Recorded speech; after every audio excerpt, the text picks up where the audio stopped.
foi talvez a decisão mais certa da minha vida, porque o que eu aprendi lá, eh, me fez desenvolver várias skills que eu adquiri, né, depois para empreender.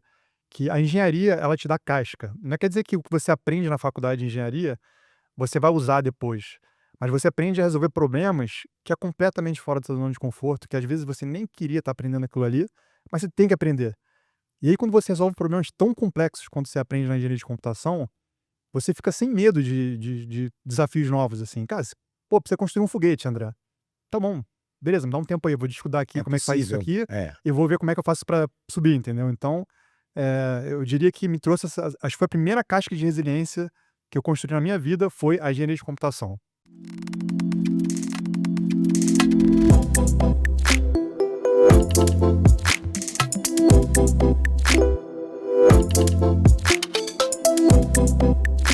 Big Deals Talks, o podcast do Investidores VC, onde grandes negócios encontram grandes mentes. Olá, pessoal, sejam muito bem-vindos ao Big Deals Talks, o podcast onde grandes negócios encontram grandes mentes. Meu nome é Muripinho, sou fundador do Investidores VC, investidor anjo, e ao meu lado está ele, Pedro Sorrentino, fundador da Atman, multi-investor. Olá, Pedro. Olá, Muri, tudo bem? Prazer estar aqui com você, né? Como estamos aqui juntos há quase 16 anos, né, de amizade. 16 anos de amizade, muitos negócios, muitas histórias e agora podcasts, né, para a gente poder contar para quem está ouvindo e assistindo a gente um pouco disso também. A ideia aqui, na verdade, é ter o kimono aberto das histórias de guerra e da porradaria que é, de fato, construir companhias e depois vender elas por centenas de milhões. The real deal. E eu já quero passar direto para você, Pedro Sorrentino, para que você possa fazer uma introdução ao nosso convidado do dia.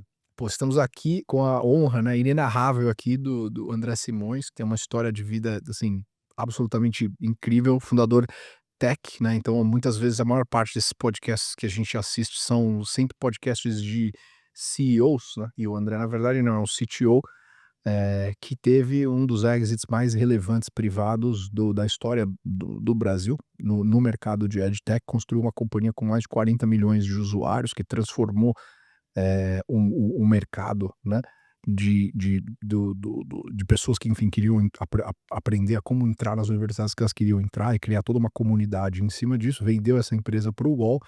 Não foi uma história linear, como todas as histórias que a gente sabe, né, tem os seus ups and downs, as suas dificuldades. Começou numa época em que não havia o ecossistema que a gente tem hoje, então passou por ali dificuldades por falta de opções e ignorância, que também, né, a gente vai conversar, e agora está numa outra fase, né, enfim, eu acho que, assim, muito do que a gente fala aqui é sobre aquela questão de criar soberania individual, resolver o problema do dinheiro na sua vida.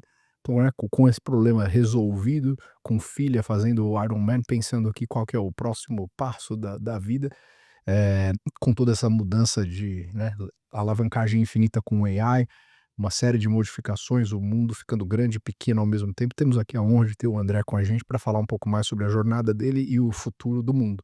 Perfeito. Então, seja muito bem-vindo aos estúdios IVC, André Simões. Amor e Pedro, muito obrigado pelo convite. Hum. Adorei a energia do Amor. Pô, a gente chegou 100% aqui, ó. É isso aí, ó. É isso. Mas vai ser um prazer aqui compartilhar um pouco da experiência que eu tive ao longo de mais de uma década, né, empreendendo. Acho que como todo founder, né, empreendedor na tecnologia, a gente passa por muitos altos e baixos. A verdade é que é mais baixo do que altos, né, mas, acho que, assim, poucos têm uma história feliz, né, onde a gente consegue, né, desde do início, né, pô, captar investimento, crescer o business, achar um modelo de negócio, fazer o exit, fazer a transição, né, do M&A. E então, assim, acho que o fato de ter participado por todas as fases do business, acho que me teve assim, foi uma experiência que eu adquiri, assim, não só profissionalmente, mas de vida também, né. Hoje eu sou o que eu sou por causa do trabalho. E bom dia às 3 da manhã, com a bandeirinha da caveira no Instagram. Sigam, né, o André, você que está começando a assistir aqui com a gente. Qual que é o teu Instagram mesmo? pd.andré, de passei direto, né, É isso. pd.andré. Como é que é a tua rotina matinal?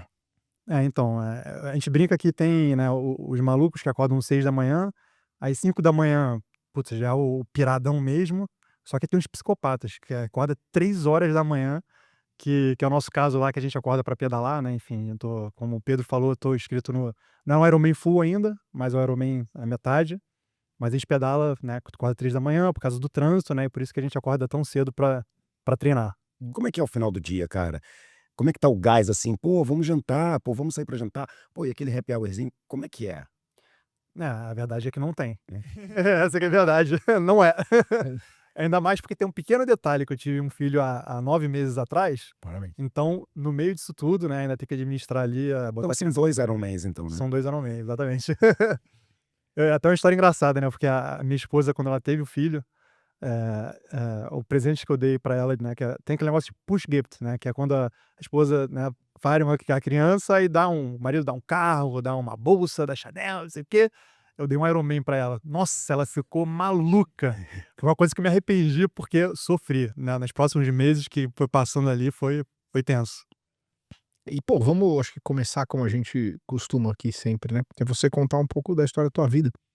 Quem é você, onde você nasceu, como é que era teu Natal quando você tinha 6 anos de idade, que tipo de, entendeu? Você ia, todos os brinquedos que você queria, não era, teve dificuldade financeira, seus pais são separados, não são, assim, quem é você no seu crescimento, até aquele momento que, antes de virar aquela chave de que assim, putz, acho que eu sou inempregável, quero empreender, antes disso tem a chave que vira de que assim, sou nerd, né, e sou Sim, técnico, então contar um pouco disso.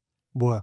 Assim, a minha vida foi uma vida muito normal até os 18 anos de idade, mais ou menos. Então eu era uma criança como toda qualquer, assim, eu era viciado em e-games, então eu jogava muito jogo de videogame, mas eu jogava competitivamente, então eu jogava CS na época, Counter-Strike, Counter-Strike. mas assim, virava noites com time, jogando, participava de campeonatos e tudo mais.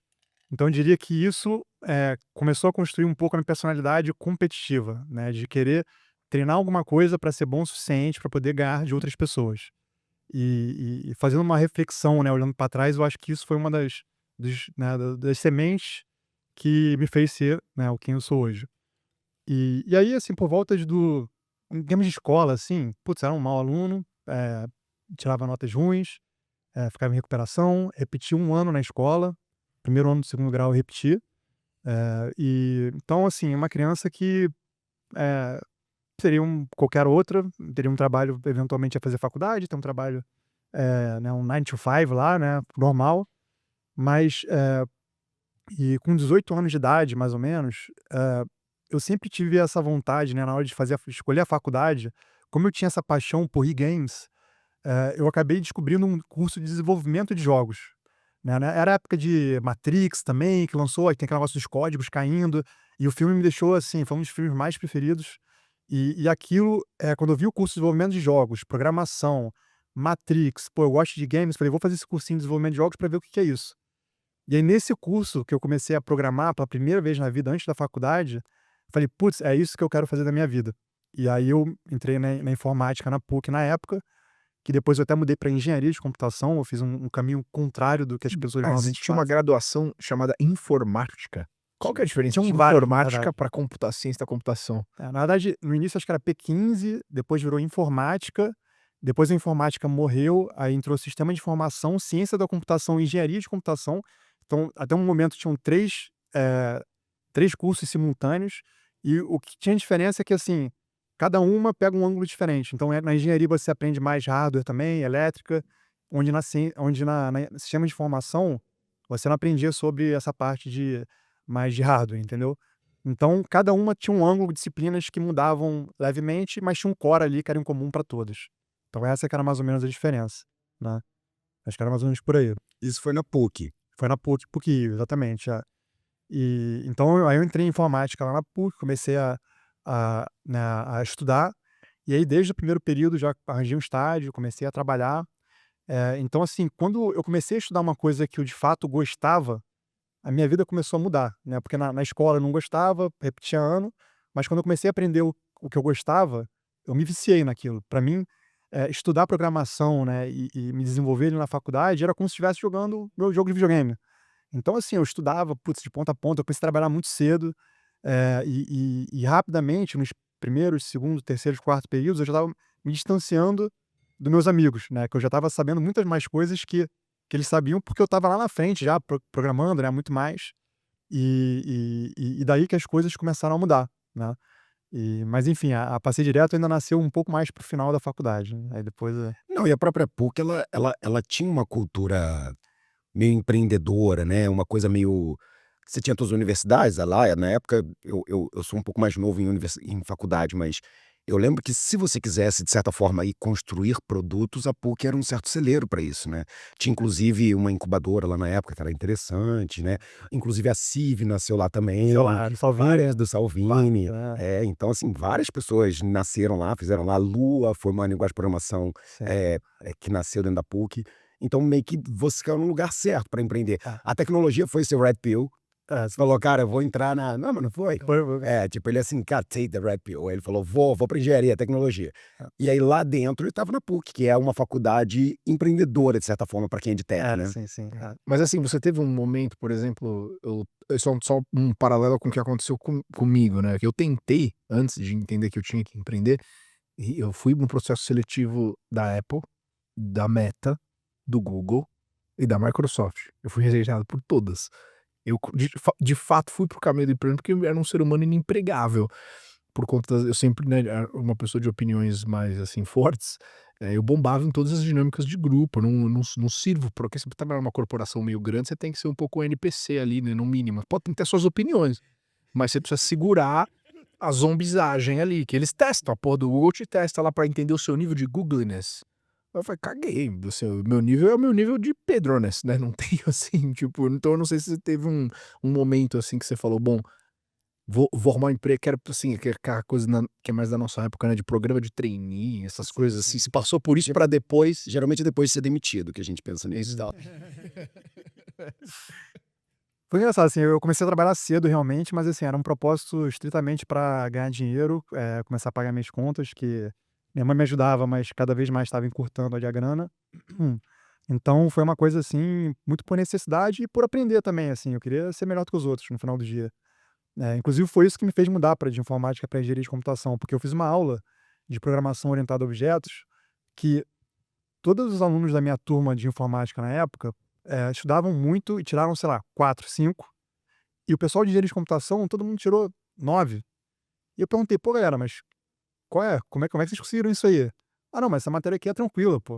Eu falei: "Como assim é tranquila? Vocês estão tirando 9, a gente tá tirando 4."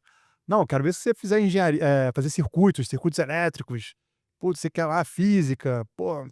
E aí isso me ligou uma luzinha na mente, falei: "Opa, cara, talvez eu esteja num lugar." Não é que é um lugar ruim ou errado, assim, mas, cara, eu quero estar entre os melhores, eu quero ser que nessa galera lá. E aí por isso que no quarto período, mais ou menos, eu tomei a decisão de ir para engenharia, voltei do zero para fazer cálculo 1, física 1, álgebra 1, com a galera mais nova, que eu já tinha já uns 22 na época, não, acho que tinha 20 mais ou menos na época, mas, foi duro, mas assim, não me arrependo nada, assim, eu acho que foi talvez a decisão mais certa da minha vida, porque o que eu aprendi lá, eh me fez desenvolver várias skills que eu adquiri, né, depois para empreender. Que a engenharia, ela te dá casca. Não quer dizer que o que você aprende na faculdade de engenharia, você vai usar depois. Mas você aprende a resolver problemas que é completamente fora da sua zona de conforto, que às vezes você nem queria estar aprendendo aquilo ali, mas você tem que aprender. E aí, quando você resolve problemas tão complexos quanto você aprende na engenharia de computação, você fica sem medo de desafios novos, assim. Cara, pô, pra você construir um foguete, André. Tá bom, beleza, me dá um tempo aí, eu vou estudar aqui É como é que faz isso possível. aqui, e vou ver como é que eu faço pra subir, entendeu. Então, eu diria que me trouxe acho que foi a primeira casca de resiliência que eu construí na minha vida, foi a engenharia de computação, né. Isso é animal. E quando a gente faz uma comparação com Estados Unidos, etc., a galera fala muito que tem as matérias que justamente fazem essa provocação para que a pessoa tenha um conjunto de ideias, soluções maiores do que o cara que vai ficar lá só aprendendo a fazer um 9 to 5 job, né. Eu também acho que essas ciências aplicadas tornam o desafio e principalmente de desmembrar o problema em etapas, né, e saber o que que é possível, o que que dá para validar, o que que vale o esforço. Eu também tenho um pezinho na área de tecnologia, na Sync, né, na época quando a gente se conheceu, eu tinha uma empresa de software, não era o cara de tech, mas eu tinha um pouco dessa pegada. E aí, quando você fala que, cara, a faculdade de engenharia aí no quarto ano, no quarto período, né, você Quarto já fez essa período. mudança, a Passeio Direto ela vem de dentro da PUC, ela vem nesse meio do caminho, ela vem no final da faculdade, ela vem, depois dos estágios. Em que momento que teve talvez Essa essa virada de chave. epifania que Sim, você sim. falou: "Bicho, não vai ser para os outros, vai ser pra gente"? É. Assim, eu diria que foi tudo muito sem querer. Apesar da PUC ter muitos empreendedores que caíram de lá, e tinha um departamento de empreendedorismo que eu só descobri lá no final, e eu até foi uma crítica que eu fiz na época ao coordenador do curso, falei: "Cara, a galera de computação precisa saber desse departamento, se eu soubesse eu teria começado lá do início". Mas assim, eu nunca tive intenção de empreender. Eu era, assim, uma pessoa muito ignorante de certa forma, assim, eu sabia lá a programação que estavam me ensinando, mas não sabia nada fora desse mundo. E aí o que eu comecei a fazer nas madrugadas, além do trabalho, era começar a querer praticar o que eu estava aprendendo, né, de programação. Falei: "Pô, vou desenvolver aqui algum produto, alguma ferramenta". E aí na época eu comecei a desenvolver as primeiras linhas de código, já passei direto, que era uma coisa tão simples assim quanto, putz, cara, existe a rede social, aquela época o Facebook, né, era mais usado, era menos Instagram, mais Facebook. Tinha o LinkedIn, estava, pô, crescendo muito na época também. A gente tá falando isso aí de 2010 talvez, 2012 mais ou menos, 2010 mais ou menos. E aí eu falei: "Pô, já existe rede social, Facebook, existe rede profissional, LinkedIn, pô, é óbvio que vai existir uma rede de estudo", sacou? Tipo assim, pra mim, assim, estava muito claro, assim, que tinha 2 lacunazinhas, vai ter essa terceira. E aí na época também, tipo, era um problema meu que eu vivia na faculdade, que você queria pegar o caderno, né, da pessoa que anotava tudo, aquele caderno bonitinho, pegar provas antigas, e aí ficava todo mundo trocando, né, essas xerox, e era uma coisa complicada, tinha que ir lá na casinha lá pra pegar nas Nossa, pastas, não sei o quê. Xerox, cara. Xerox, Isso aqui é a nossa geração Discman com anti-choque, né, cara? É tipo assim, esse aí. é isso aí que Xerox virou. E aí era uma desorganização, assim, do conteúdo das pessoas, assim. Eu falei: "Putz, eu vou desenvolver então essa rede de estudos que todo mundo bota tudo ali dentro e todo mundo consegue achar as coisas ali dentro". Então foi uma dor que a gente vivia própria na faculdade. Mas eu tinha zero intenção de empreender, de ganhar dinheiro, não sabia nem o que era empreendedorismo ainda. Desenvolvi de brincadeira para fazer ele para meus amigos, botei no ar, não marketeei, não fiz nada, assim. Tinha 10 usuários lá que eram meus colegas que eu falei só para se inscrever para ver como é que era. Isso ficou ali meio engavetado, assim, ficou meio ali nos canto e tal. Até que em algum momento eu conheci o meu sócio, através de uma história engraçada que Rodrigo. Rodrigo Salvador, meu grande sócio ao longo de 10 anos, mais de 10 anos aí que a gente brinca, né, pô, tá mais com o Rodrigo que com a minha esposa, né. Mas, e ele queria empreender na educação também, só que ele não tinha um sócio técnico. Vocês conheceram como? Foi exatamente agora que eu vou contar.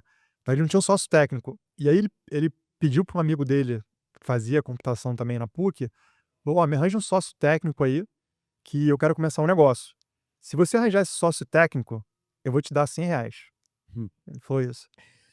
O que que esse nosso amigo Marcelo Lins, fez? Ele postou no grupo de engenharia de computação lá da PUC Rio: "Ó, tem um amigo meu que tá procurando um sócio técnico para empreender, ele vai estar participando do processo seletivo da 21212, aceleradora lá do Rio, não sei o quê, e ele queria empreender na área de educação e tal". Aí eu falei: "Opa, pô, já tem um produto aqui desenvolvido de educação, vou conhecer esse cara aí, ver o que é". Eu mandei um e-mail para ele, e aí a gente se conheceu, e aí eu comecei a entender o que que era esse negócio de empreendedorismo, que eu nem tinha nenhuma vontade, nenhuma intenção.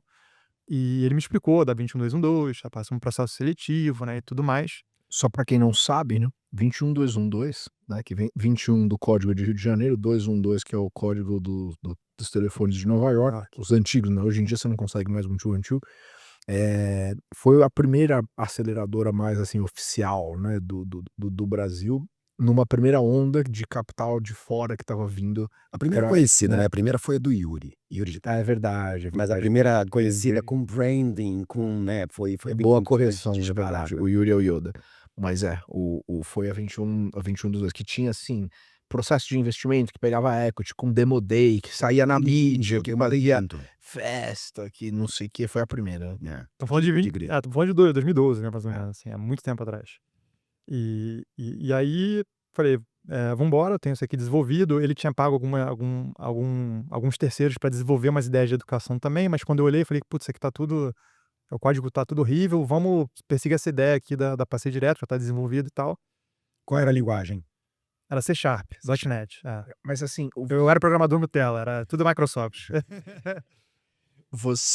como que você percebeu que vocês tinham que casar?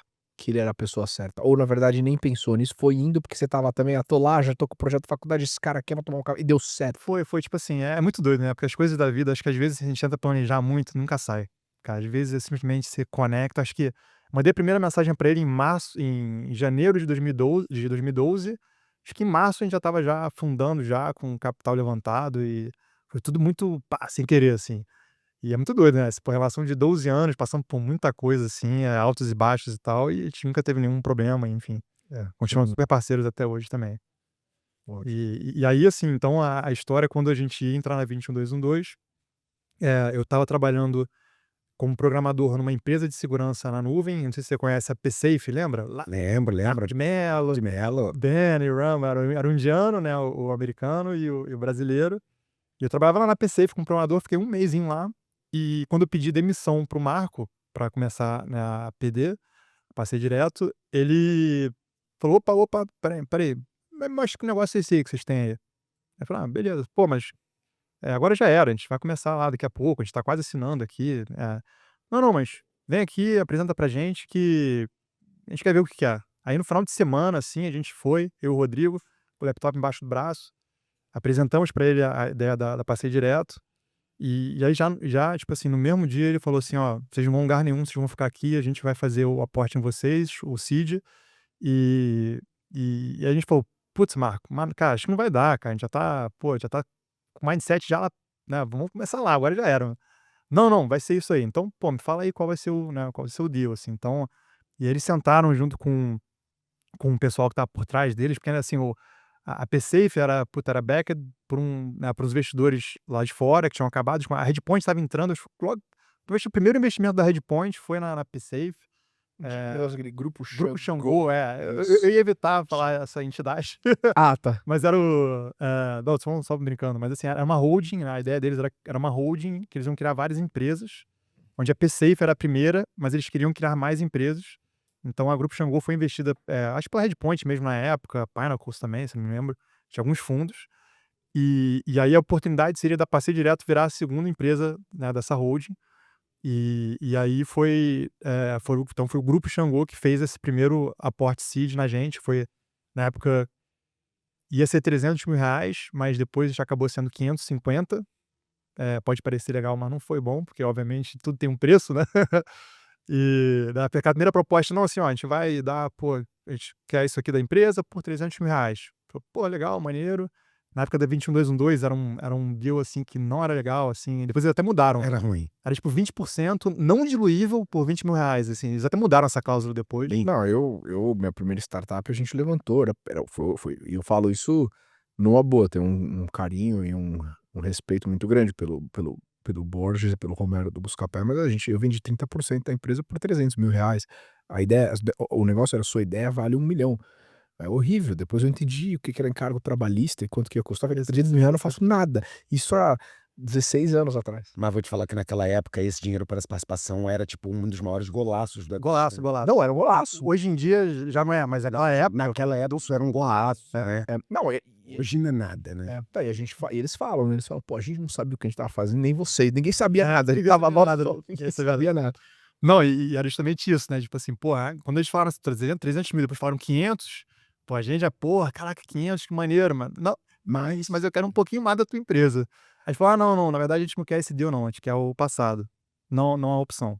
É isso ou nada." Aí Foi 500 por quanto da empresa? foi a maioria. A maioria da empresa, tá. Já com controle já, por mais tá bom.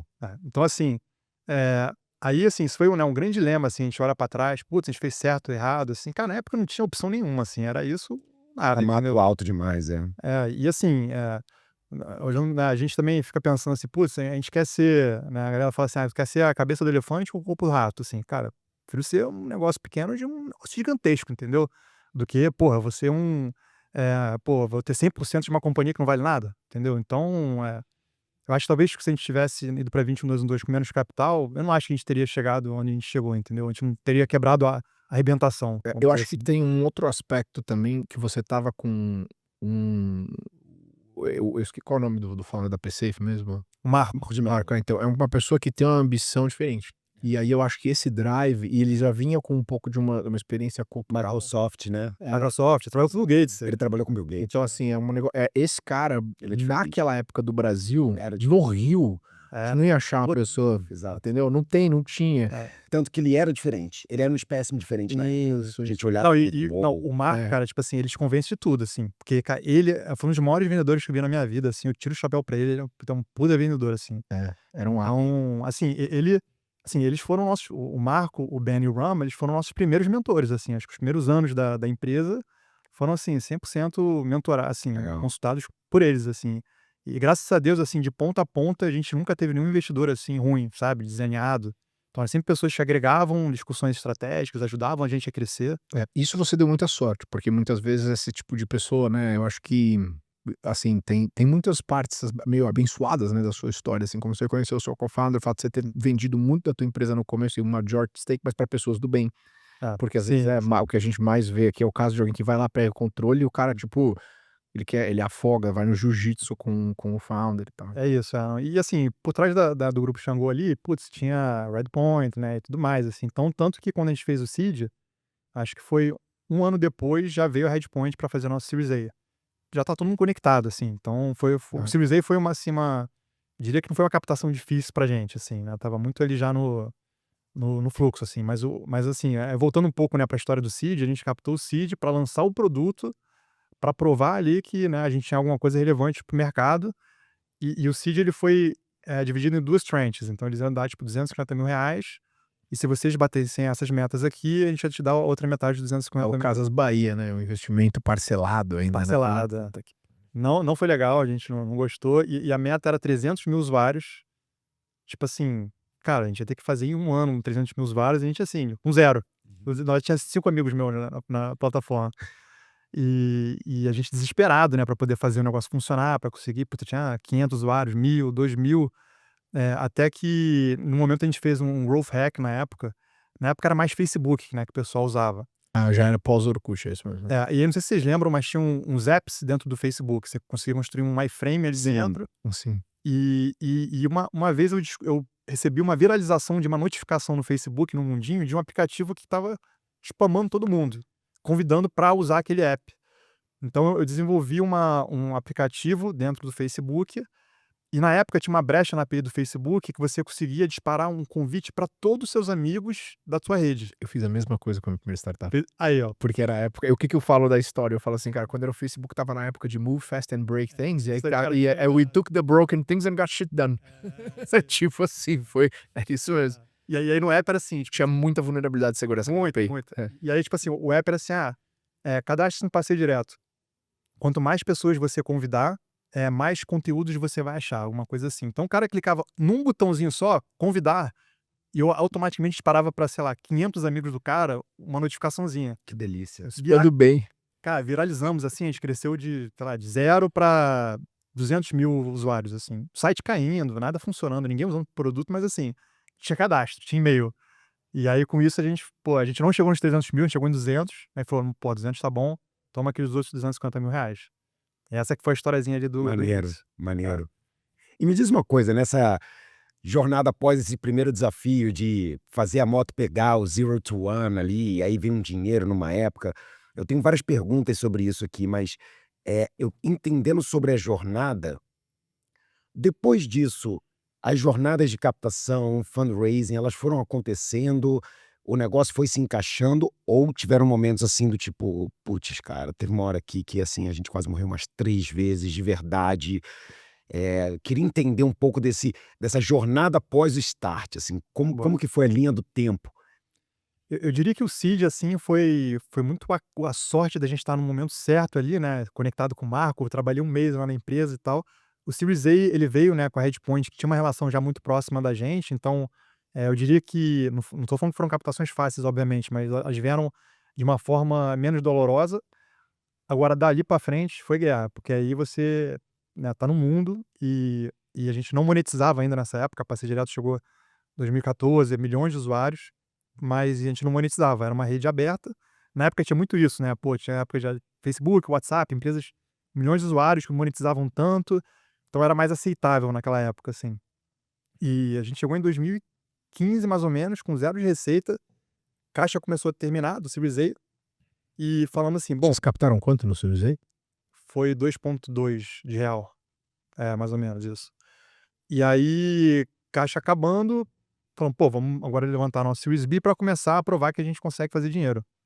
E aí foi, pô, a época de Olimpíadas no Brasil, a época foi a eleição da Dilma na época também, então, assim, todos os investidores pausaram, falaram: "Cara, por enquanto não, a gente tá muito, né, em dúvida sobre o que vai acontecer com o Brasil. E aí o dinheiro acabando, dinheiro acabando, dinheiro acabando. Cara, amor, foi isso, assim, foi coisa de um mês pra terminar a grana. No finalzinho, no finalzinho, fechamos o round. E aí entrou a Valor Capital, entrou a Bozano, a atual Crescera, e o Chegg, que era uma empresa de capital aberto americana também, putz, gigante, também investiu. E aí nessa época a gente captou uns $5 milhões mais ou menos. E, cara, a partir dali deu um super respiro, mas ali foi um momento, assim, de quase quebra, assim. Um mês, hein, cara? Imagina Um a mês. tensão, assim, do tipo, Não, sair de vou quebrar pra $5 milhões no não, assim, a gente sentou, eu e o Rodrigo, a gente sentou, putz, cara, acho que é isso, putz, se acabar, então a gente vamos pro Vale, de repente começar esse negócio de novo do lado zero e tal, O mas que vocês tinham na época? O que vocês tinham de produto entregando valor? O que vocês tinham como carga, assim, para falar: "Cara, isso aqui é um baita do negócio. Olha o que a gente tá transformando na vida dessas pessoas. Olha", tinha tinha uma máquina bem azeitada de valor para o cara, mas não capturado, né, porque vocês estavam ainda sem monetizar. E o que foi fundamental para a rodada acontecer? O que vocês ancoraram? Vocês falaram: "Bicho, agora que a gente aprendeu esse negócio aqui, se você der essa grana, a gente chega aqui"? boa. A gente nessa época, no final do Series A, né, quando estava acabando a grana, já tinha muito valor, provado, assim, a gente já tinha milhões de usuários, eh, mensalmente usando a plataforma e recebendo valor. E era basicamente uma rede com um monte de conteúdo, né, para universitário. O pessoal colaborava, um ajudava o outro e tal. Então esse valor estava super entregue, só que Legal. era tudo de graça. Então o nosso pitch era muito em cima disso, assim, putz, a gente tem uma coisa que tem um valor enorme para os usuários e a gente tinha nossas ideias de monetização, mas assim, nada provado, assim, a gente falava: "Ó, a gente pode ir por esse caminho, pode fazer isso, isso, isso, isso". E a gente tinha que convencer os investidores de que, cara, isso aqui ia funcionar, né. E aí, como toda startup, assim, tentamos umas 5 formas de monetizar, nenhuma funcionou, até que uma teve tração e a gente seguiu, entendeu. Então mas foi bem crítico, foi bem crítico. O que deu certo na época? De monetizar assim, cara, foi quando a gente colocou a assinatura, foi quando a gente Acho que antes de falar o que deu certo, falar que não deu certo, assim, a gente tentou fazer uma plataforma de recrutamento para poder ligar empresas nos alunos, não funcionou, perda de foco, um outro mercado, recrutamento, putz, era um outro bicho, tentamos cobrar da empresa, tentamos cobrar do aluno, nada funcionava. Tentamos fazer ads, mas assim, a grande realidade é que para o tamanho da empresa que a gente queria virar, é um tráfego muito pequeno, entendeu? Precisa ser um negócio global, assim, para poder ter um dinheiro. E a gente tinha uma coisa assim meio filosófica de não querer cobrar do aluno, porque a gente era aluno, putz, o aluno é ferrado de grana e tal, então, pô, a gente não quer cobrar do aluno. Só que, cara, a empresa chegou num ponto que, bom, tem aquela solução que a gente não queria, que é começar a cobrar do aluno, fazer um plano de assinatura. E aí a gente começou a ir nesse caminho de fazer um plano de assinatura que limitava algumas ferramentas e tal, a gente começou bem devagarzinho, e começou a fazer uma grana, recorrência é vida, né, aquele negócio ali entrando todo mês, e a gente começou a otimizar, né, as conversões da plataforma inteira. Como a gente tinha milhões de usuários, cara, cada 0,1 de conversão otimizada é grana, entendeu. Então, e aí o processo pós Series B, com a grana que a gente usou, foi monetizar, porque a gente não quer quase quebrar de novo.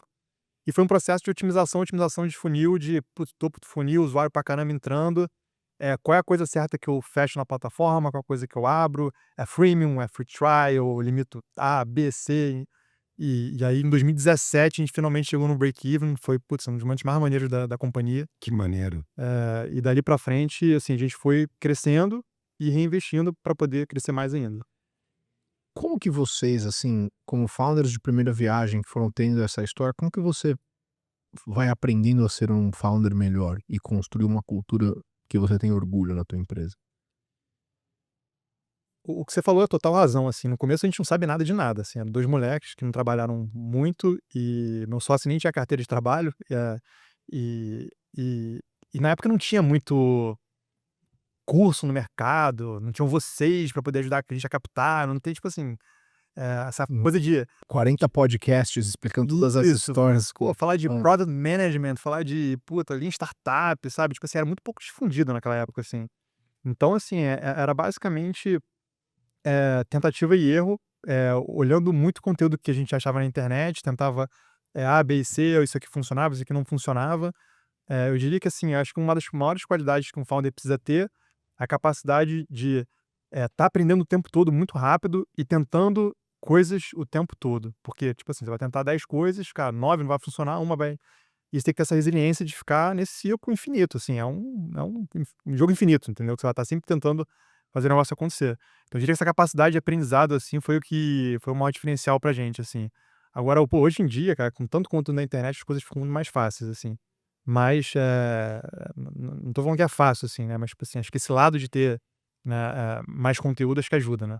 Sim, sim, com certeza. Agora, a maneira como você operacionaliza isso, vocês tinham rituais específicos ou coisas que você transmitia para o time? Você falou, por exemplo, acho que lá atrás estava contando quando você estava fazendo informática versus a galera da ciência da computação. Para mim, por exemplo, um momento categórico que teve foi quando eu fiz o meu trabalho de conclusão de curso na faculdade. Eu fiz jornalismo, né, mas eu fiz um Uhum. documentário sobre como a internet influenciou a vitória do Obama em 2008.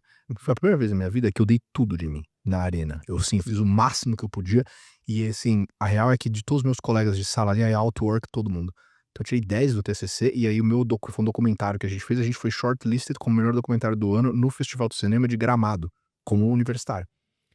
Esse feeling, você fica viciado nisso, quando você percebe que você fala: "Cara, se eu dou tudo de mim e a coisa dá meio que melhor e dá certo", você volta pra isso, né. Tá. Então não sei se você teve momentos que você falou assim: "É assim que tem que ser, desse jeito que eu educo meu time", entendeu, que você falou: "A gente tem que ser desse jeito, é assim que vai funcionar, vamos dar o nosso máximo". Como que você vai construindo essa cultura, né, porque a empresa tem vocês, mas vocês não fizeram isso sozinhos. Sim, exatamente. Aí eu acho que muda muito com o tempo, assim, acho que o André e o Rodrigo de 2012, putz, era um, em 2013 é outro, 2014 é outro, 2015 é outro. E no começo, assim, eu era um CTO com zero expertise, então, assim, eu lembro de aprendendo que era agile, sabe, o que um product owner faz, o que um scrum master faz, tipo assim, gente, eu comecei e não sabia de nada.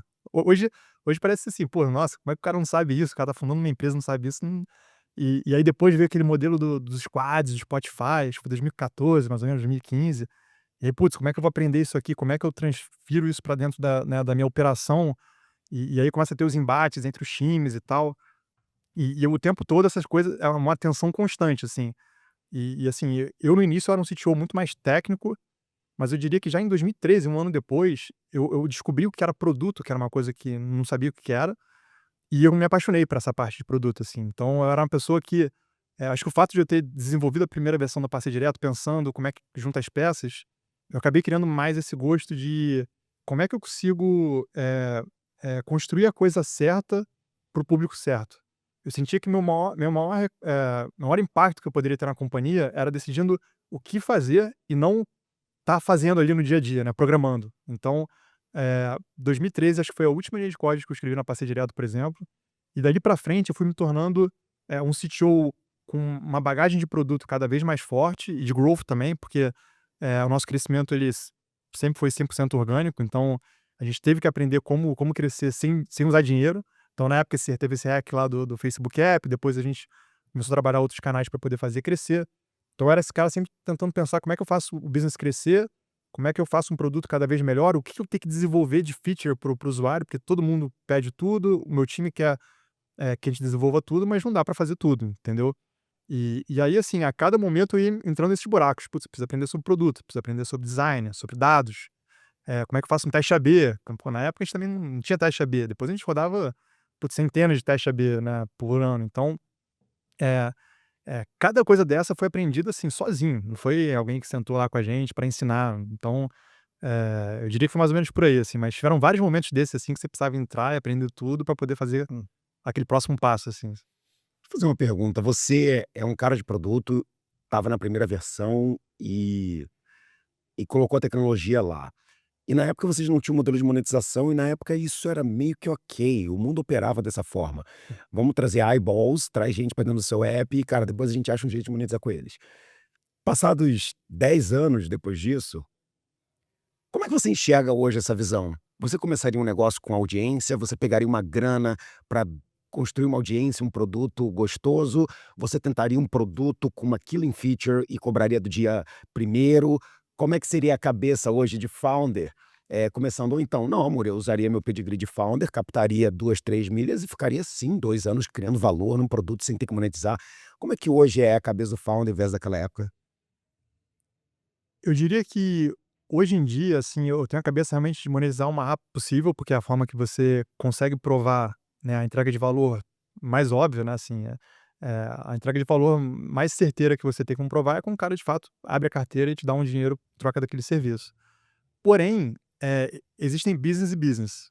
Então, por exemplo, no nosso caso, é um caso de uma rede que, ela é muito montada em cima de efeito de rede. Então, assim, se eu não tivesse conteúdo, pessoas utilizando a plataforma, talvez a pessoa nunca pagaria por ela, né. Então o fato de eu ter montado uma base de milhões de usuários, milhões de conteúdos, quando eu comecei a monetizar lá na frente, o pessoal pagava. Mas será que eu tivesse fechado a plataforma lá no dia um, Sim. será que eu teria saído do ponto da virada, do tipping point ali? Então por isso que eu falo, depende muito do negócio que você tem que ter essa sacada de, putz, é um business que precisa de uma escala inicial de conteúdo, de usuário, e aí você tem que ter essa, né, enfim, essa noção. Não é muito fácil para o founder também fazer essa jornada toda, né. E aí vocês saíram de criação do dia um até, vender a empresa e fazer um baita de um exit, que a gente estava comentando até em off. Essa transformação dos fundadores, tiveram entradas de outros sócios num time ali quase que de outros caras, eh, que se tornaram sócios muito importantes? Os fundadores originais continuaram até o final? Teve alguma mudança, pegando até o gancho da cultura que o Pedro falou, que foi assim: "Cara, aqui a gente teve que trazer um time novo, pessoas antigas saíram, aqui gente ficou triste, putz, o earnout foi, caramba, um outro aprendizado". Como é que foi essa maturidade entre criar um negócio, começar a primeira continha, dinheiro vindo num deal, ali que você estava aprendendo a usar essa grana, depois crescendo.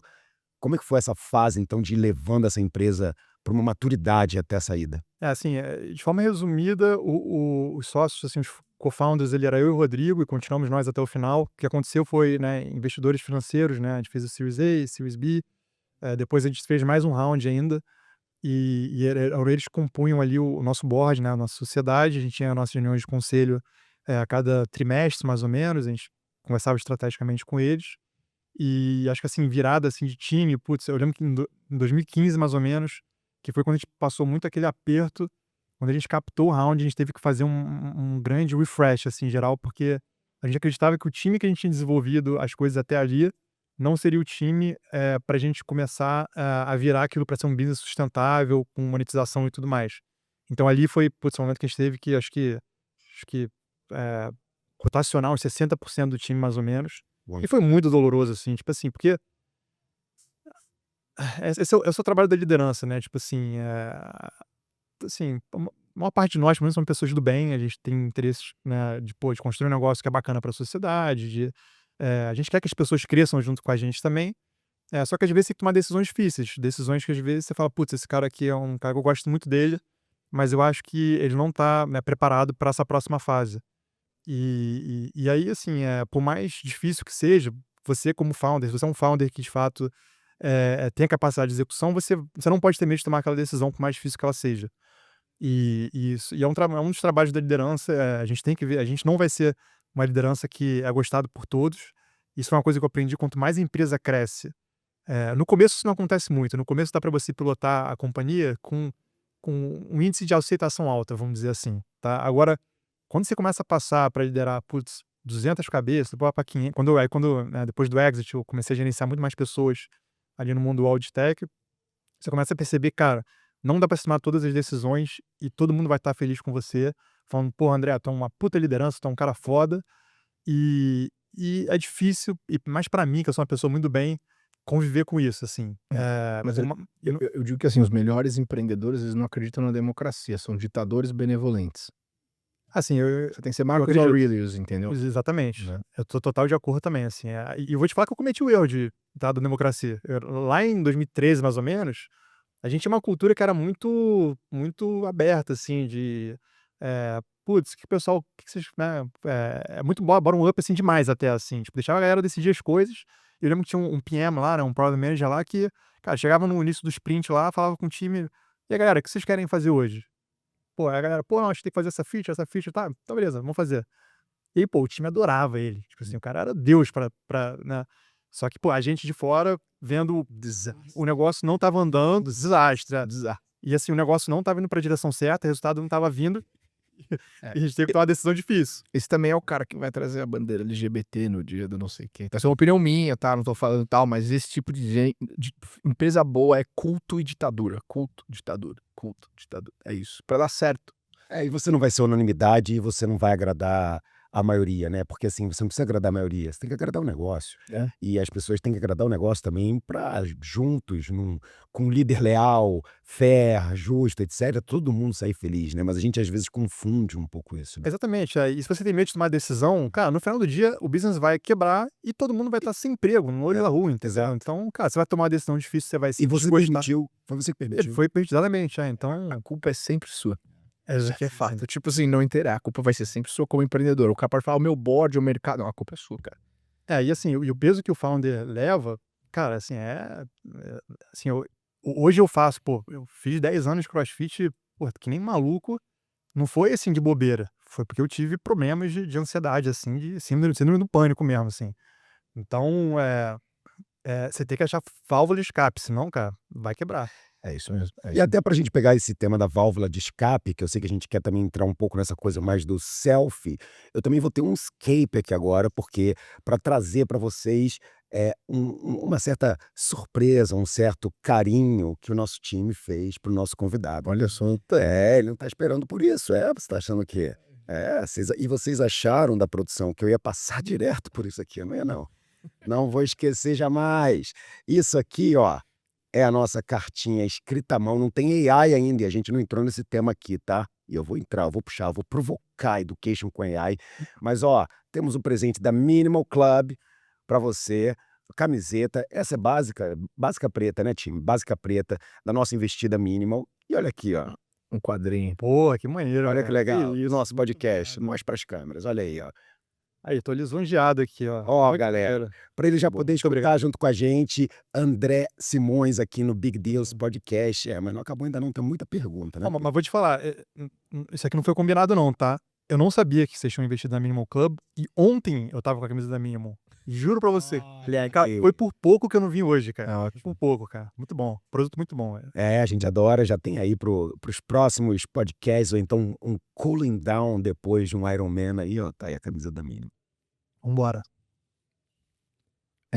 Vamos falar de como começou a conversa pro exit, né? Então aí você, pô, empresa break-vada, pós-Series B, né? De repente você tá aí no ano 8, né? Já tem o board, você fala, bom, tá, eu preciso fazer alguma coisa aqui, né? Tem que ter esse momento, ou eu vou captar uma outra rodada, vou crescer ainda mais, ou eu vou, enfim. Como foi esse início do approach pro um eventual M&A? A gente não tinha intenção de vender, a gente na realidade estava abrindo um round de captação, porque a gente queria fazer a expansão internacional, então a gente queria captar mais grana para poder investir mais em time e dar o próximo passo. E assim, pessoal, captação é muito difícil, assim, distrai muito, você, tipo assim, são milhões de reuniões que você faz, Time job, né? Não tem um nada a time ver com job, operação, mas é um e time job. consome todo mundo, os founders, assim, tipo, é uma coisa, assim, de louco, né, assim, vem aqueles Q&As com 50 perguntas e cada pergunta é um gráfico gigantesco que tem que pegar dado, cruzamento, aí tem que ter, pô, mas esse gráfico tá ruim, então você tem que mudar aqui o jeitinho para poder vender melhor, não sei o quê. Cara, você fica, assim, semanas, assim, meses, às vezes, gastando tempo com isso, assim. Então, mas eu acabei me perdendo aqui, qual era o ponto Como o principal? início da conversa do exit. Início da conversa, exatamente. Então a gente estava nesse papo de fundraise, e nesse meio do caminho, né, chegou ali o Audit Tech, né, para poder falar, ó, galera, tem interesse em vocês, Mas mas assim, foi um e-mail, alguém te mandou um negócio, tipo, chegou um negócio de um diretor pro Rodrigo? foi diretamente com o Rodrigo, foi né, o CEO diretamente com o Rodrigo, chamou ele para conversar, não sei exatamente os detalhes aqui, mas foi uma primeira conversa que inicialmente, né, ela não deu em nada, né, não seria uma compra de 100% da companhia, seria um investimento cheio de cláusulas e tal. Tipo, não, a gente não tem interesse, né, mas deixamos as portas abertas para futuramente conversar. E aí, E eles tinham levantado dinheiro do SoftBank, né? Então o Wall EdTech estava bem capitalizado nessa época, né? na realidade, nessa primeira approach deles, não estava ainda não tinha SoftBank ali junto. Essa primeira conversa não foi. Foi no ano seguinte quando a gente estava captando, aí sim, né, que tá aí que as coisas meio que estão se juntando. Então teve uma conversa, olha só pra entender a questão do approach teve a uma longo conversa antes. prazo, né, pra quem tá aqui. Em 1 ano, você teve uma conversa, não deu em nada. E aí 1 ano depois 1 ano depois, exatamente, no meio da nossa captação, voltaram, falaram: "Opa, não, na verdade a gente quer aqui ser um pouco mais agressivo, a gente tá disposto a conversar, a fazer uma". isso é muito bom. Por isso que eu acho que tem um negócio na vida, e eu mudei isso depois de eu era uma pessoa também, assim, ainda sou bastante control freak, mas na época eu acho que, assim, todos os seres humanos do mundo têm um crédito de uma reunião com todo mundo. Porque a gente nunca sabe, entendeu? Sim. É. E aí, e nesse momento a gente estava captando, e aí, assim, estava difícil pra caramba, a gente estava com números bons, era época pandemia ali, que alguns business faliram e outros business alavancaram. E a gente, putz, era um, né, uma edtech que na pandemia todo mundo começou a estudar de casa, a gente começou a vender muito mais, então os números estavam muito bons. E a gente conversou com muita gente que, assim, a gente tinha certeza que ia fechar, mas não fechava nunca, assim, a gente ficava super frustrado. Tinha um problema até um aprendizado bom também, aquele round lá no iniciozinho, lá o seed, acabou ferrando muito o negócio lá na frente, 10 anos table. depois, exatamente. Então, assim, os investidores olhavam assim: "Putz, mas os fundadores estão muito diluídos já, acho que não vai ter talvez um incentivo tão grande".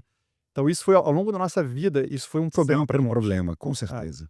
Então às vezes até não, então o cara que faz o seed lá atrás tem intenções de, pô, ganhar mais, mas às vezes o cara ganha menos, porque o business podia ter crescido mais, É. ia ter mais, né. Eu acho que um aprendizado aqui, só para fazer um parênteses importante aqui, é que você como empreendedor, toda vez que você vai fazer uma nova captação, você zera o game. Porque o valuation que te pagaram não é o valuation que você vale naquele momento, na maior parte das vezes, ele é um pouco esticado com uma expectativa de ganho futuro, e aí você tem que ao longo do tempo crescer isso. Mas se você toma um grande erro, que às vezes é você trazer um sócio errado, um advogado que não te resolveu um problema que lá na frente vai assim, tem que rodar esse negócio com uma orquestra super bem, uma sinfônica bem organizada para não ter esse tipo de problema, porque não tem atalho pro sucesso. E em algum momento a conta chega, se você fez alguma besteira. É. E aí, assim, então como o fundraise estava difícil, e aí o papo com o UOL começou a esquentar, falou: "Pô, os caras estão sérios, que eles estão querendo mesmo". E a gente começou a considerar principalmente porque não era uma aquisição para matar o business, porque às vezes, né, as grandes adquirem para matar, tipo, quero matar a competição. Na verdade, a PD, a parceria direta, seria um business complementar às unidades de negócio que eles tinham. Então Perfeito. eles tinham uma pegada lá, uma unidade B2B, tinha uma B2B2C. Putz, eu quero uma de B2C direto lá no estudante. Então, a gente junto fazia muito sentido, assim, e o fato de fazer sentido junto, pra gente pesou muito na nossa decisão final. E aí foi mais ou menos 2021, e aí foi aí, Pedro, que realmente a SoftBank entrou no Audtech, foi tudo meio que junto, assim. A gente não sabia que estava acontecendo essa negociação com o Audtech e SoftBank, apesar de que a gente estava conversando também com eles por fora, mas no final sumiram, foi lá no Audtech, então assim, Bom, aproveitando que a gente está indo para a parte final do nosso episódio, eu queria fazer algumas provocações, porque eu não posso deixar de fazer, sobre essas questões do futuro, esse presente e futuro que a gente está vivendo. Em 2022 teve a saída da Passei Direto.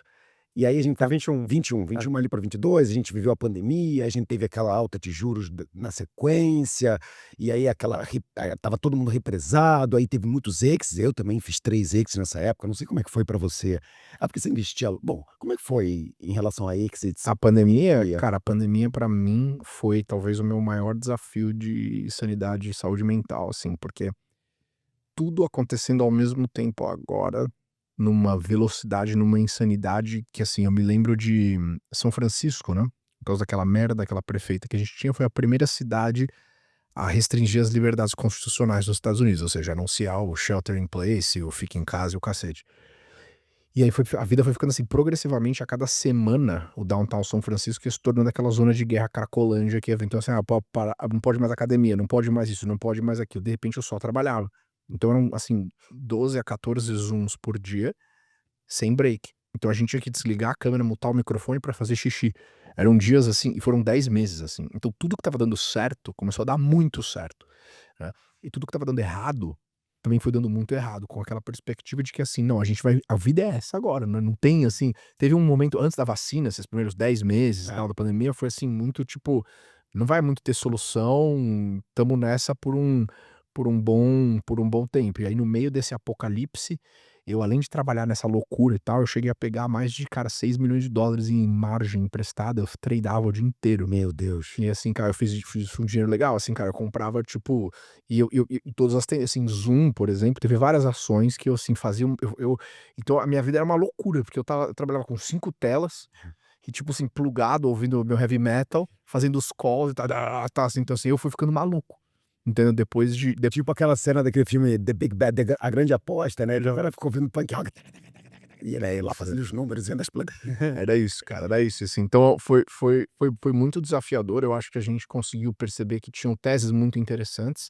Graças a Deus, eu não, assim, como eu também, por exemplo, eu agradeço que eu não investi em nenhum patinete. E assim, agradeço também que eu não investi em nenhum, por exemplo, aquele Hopin, né, que é aquela plataforma de eventos ao vivo e tal, que todo mundo que investiu tomou no cu. Foram mas o founder saiu com mais de $100 milhões no bolso, né, de secundárias e tal. Então, assim, acho que a gente teve alguns exemplos desses. Felizmente, puta, não teve nenhum, assim. Eu tive um deal, que foi um pandemic business que a gente investiu. Foi uma empresa que fez o Y Combinator chamada Moments, que a gente fez 12 vezes o dinheiro agora. Foi comprado, graças a Deus. Então, assim, felizmente eu passei ileso tirando. Não foi ileso, né? Porque me custou. Eu fiquei mais gordo e careca, né? Mas assim, agora eu tô tentando recuperar esse momento. E aí, passada essa sanidade que a gente viveu, cara, vem a inteligência artificial, começa a mudar um monte de relações de EAD, conteúdos, etc. E aí eu queria trazer para essa provocação final aqui pra gente, cara, como é que é esse futuro da educação digital, da AI? Como é que você está enxergando isso tudo, se você viveu não só uma plataforma para esse caso, mas você viveu a discussão entre os alunos durante, sei lá, 6, 7 anos, ou mais, na verdade, né? Estamos falando de mais, mas então, como é que você enxerga isso hoje, pós-exit, pós tendo uma experiência liderando times muito maiores no AudTech? Como é que você enxerga esse momento presente que a gente está e talvez essas oportunidades? Queria que você trouxesse um pouco dessa perspectiva para a gente. Agora, responde essa pergunta em como que você gostaria que o teu filho fosse educado. Excelente. Nossa, caraca, profunda. E vai ser para fechar, então, assim, ele levantou a bola para você cortar aí. Porque é homeschooling, é a escola, que tipo de software vai usar, como vai aprender, do tipo, pensa o melhor plano que você poderia montar para sua criança. Cara, uma boa pergunta, assim. Mas assim, acho que começando pela IA, né, e falando de educação, sem sombra de dúvidas, é um mercado que ele foi, putz, muito disruptado, assim, e tá mudando muito. Inclusive a Chegg, por exemplo, que investiu na gente lá em 2015, que era uma empresa que chegou a valer já $10 bi, que ao chegar a $10 bi já tinha passado por uns turnarounds, porque eles começaram como uma empresa de aluguel de textbook físico, e aí com o digital eles pivotaram para o digital e começaram a crescer, chegaram a $10 bi. E agora com a IA, putz, caíram 98% de valor mercado, assim. Foi praticamente a zero, assim. É óbvio que é uma projeção futura, né, e não quer dizer que eles já não têm mais assinantes, eles têm muito usuário, mas, assim, é uma projeção futura do que vai acontecer. E assim como o Chegg, todas as empresas de educação, elas estão, descobrindo ainda o que vai acontecer, assim, elas estão se reinventando todo dia.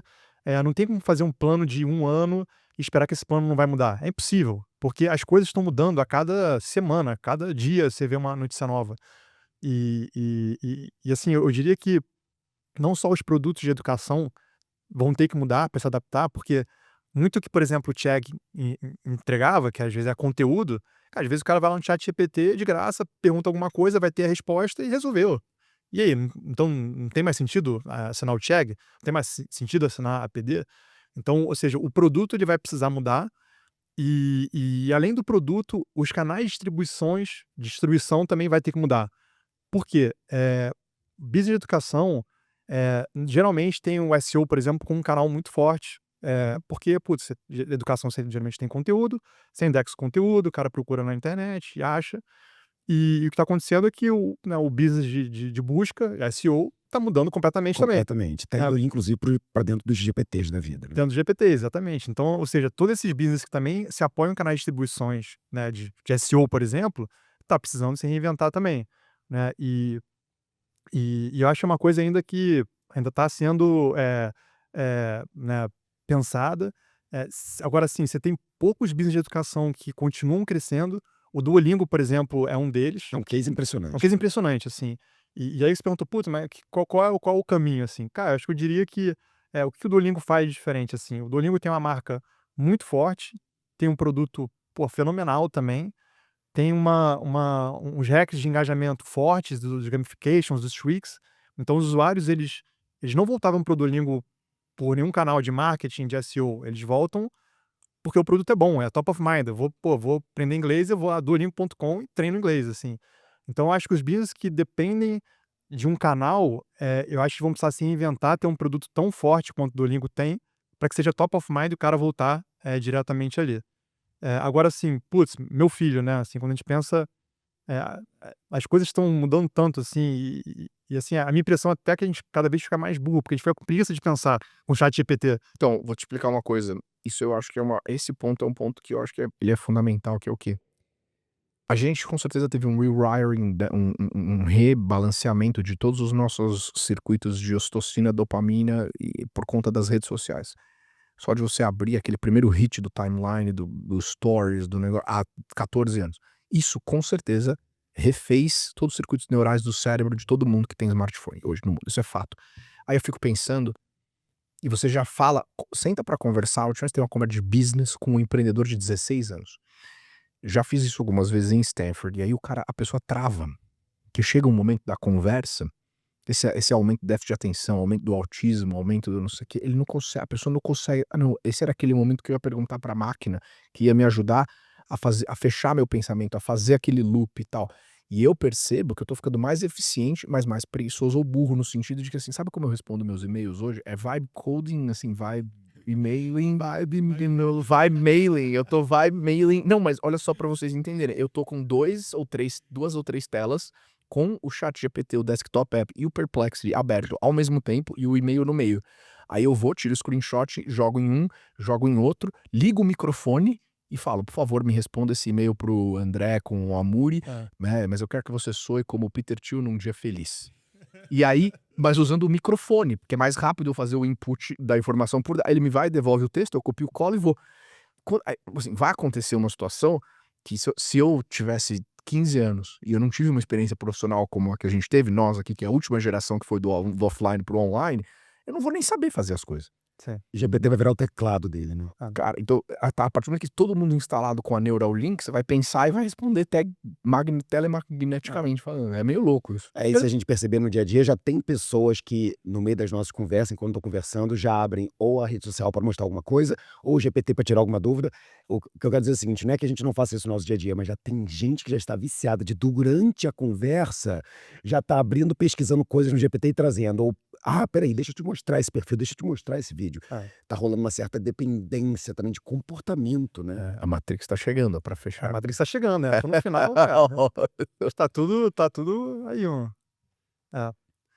mas Seu filho, como você acredita que vai ser a educação nesse sentido, assim? Porque você vai ter que tomar algumas decisões. Que tipo de escola vai colocar? Se é homeschooling, se não é, qual plataforma usa? Precisa fazer faculdade? essa discussão que a gente teve sobre a IA agora, né, da gente tá ficando mais burro, eu sinto que eu também lembro que a gente teve um pouco a internet, assim, na época, assim, pô, agora tá tudo na internet, o cara, em vez de estudar e aprender, ele vai lá, procura na internet e tá lá.